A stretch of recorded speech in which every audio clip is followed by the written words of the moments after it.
Hi, I'm Jim Berggren, pastor of Holy Cross Lutheran Church in Houston, Texas, and this is the sermon for the 15th Sunday of Pentecost in the C series.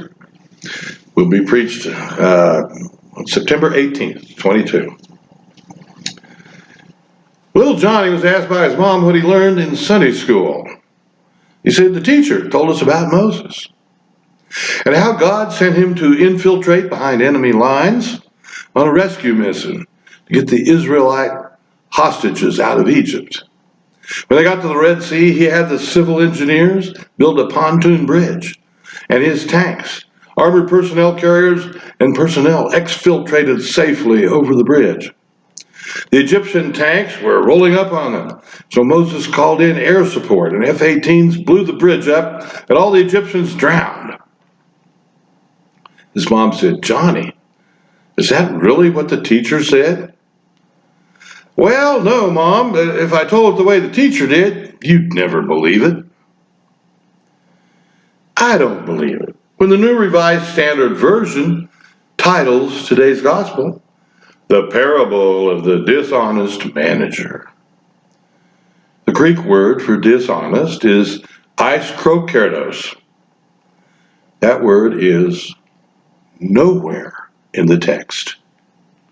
The Greek word that is used is adikaios, the word properly translated unrighteous, which implies not working as designed. It is simply descriptive. It's a functional term with no imperative or moral connotations.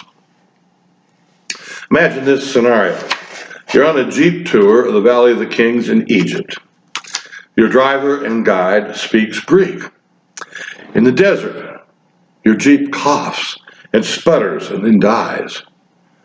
You're worried because it's a long walk to the nearest water. The driver pops the hood, takes the air cleaner apart. He bangs the filter on the front tire, and sand and dust billow out of it.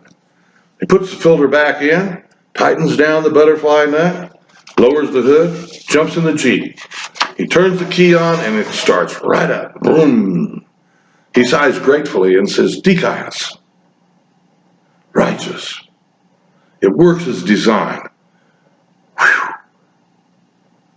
Let's try and understand this story and the man Jesus who told it through the kind and rational eyes of Luke, the physician who recorded it, just for us. There was a rich man who had everything. His best helper was his dear friend and manager, his CFO, Chief Financial Officer. Good bookkeeper, fair. Everybody liked him. The boss catches wind, though, of gossip that something sketchy is going on with his manager. The hearsay is bad enough. There's no evidence against the CFO other than a spreading erosion of confidence and trust. Supposedly, the CFO was squandering property. That implies deliberate sabotaging behavior. The Greek word is diascorpizon. It means wasting, implying more along the lines of unnecessary, maybe innocent, but possibly thoughtless overusing of stuff. Innocent or guilty, the word is out. The debtors won't trust, and so they won't be inclined to pay. The boss meets with the CFO. "Son, you need to get me up to date on our financial situation so I can move forward. You cannot be my manager now." Now, the word "cannot" is too strong in English. This has nothing to do with being fired or laid off or being punished in any way. The Greek word is oudune, which means you are not able to work in this capacity in this social climate. It's simply a sad day for the boss and his friend, the CFO. The CFO is not scolded or jailed, beaten, or sold as a slave. If the boss punishes him publicly, the boss himself will be disgraced publicly for his perceived bad judgment in hiring. or a stupid human resources department or something. The boss will lose status and credibility. This is my dear friend. If I fire you and press charges, I'll put myself out of business. My debtors are your friends, and you have good relationships with them. They will think the worst of me. I'm over a barrel. Luke has these delightful interludes where a new scene is set by his main character talking to himself. Luke's psychological awareness of our internal dialogues as we decide things, it's incredible. Watch out for when you start talking to yourself. It's tricky territory inside your own head. He's thinking. The boss expects 500 gallons of olive oil as a fair profit, and I'll get commission on that. I made the original contract with our farmers for 1,000 gallons of olive oil to the boss because I knew it was a good year and they were going to extract 1,500 gallons of oil. They'd have 500 gallons left over, a great profit for them because they're already doing subsisting farming with other crops and livestock. So I'm going to sell them extra 500 gallons that the boss doesn't know about. The situation I'm in now, I'm dead. I have no future. I'm going to have the farm workers rewrite their contract for only the 500 gallons the boss expects, a percentage of the expected crop of olives. They'll never know I'm giving up 500 gallons because they think that was to go to the boss.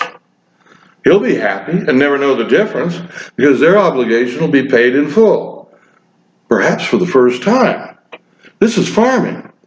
You don't always get a bumper crop of olives, and the boss is understanding and generous. Some years pass over into the next years with debt. The debtors will assume that the financial manager has talked the boss into a reduction on their rent. The farmers will be elated because they're walking away rich with 1,000 gallons of oil and no outstanding debt for the first time in their lives. The boss is puzzled because the farmers are in the front yard praising him, setting up a barbecue, having a party with plans to nominate him boss of the year. He's wondering what his financial manager is up to. The farmers love him because he's the middleman for the best boss in the world. It'd be crazy to let him go. And the boss can't say, well, there's been a mistake here and I need more olive oil. It's a great plan that reflects credit and goodwill on both the CFO and the boss. The boss figures out at least a part of this scheme and admires his friend, the CFO, for his ingenious solution. On his part, the financial manager has relied on the love and generosity of the boss, not just once, but twice. Okay, here in the text, the translators are still calling the CFO unrighteous, that his method was simply novel in its way of dealing with the problem. The boss admires him for that. A difficulty with the Greek arises. Phronimos is translated as shrewdness. In the common vernacular of Greek philosophers, phronimos was a different quality. Intelligence, wisdom, cleverness, prudence, sensibility, being mindful of one's interests. Shrewd is a synonym way down on the list in the works of Aristotle.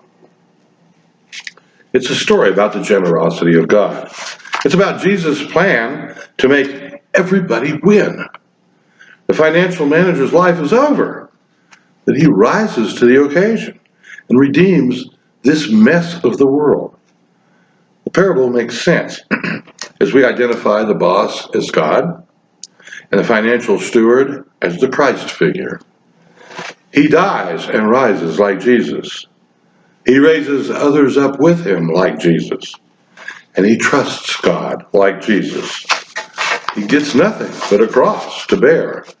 But from it, he lifts God up to the world. And he lifts the world up to God. By his death, all debts are canceled when he raised. How can you not love that sacrifice? How can you not love the Creator whose wealth set it all in motion? Clever story, isn't it? Amen.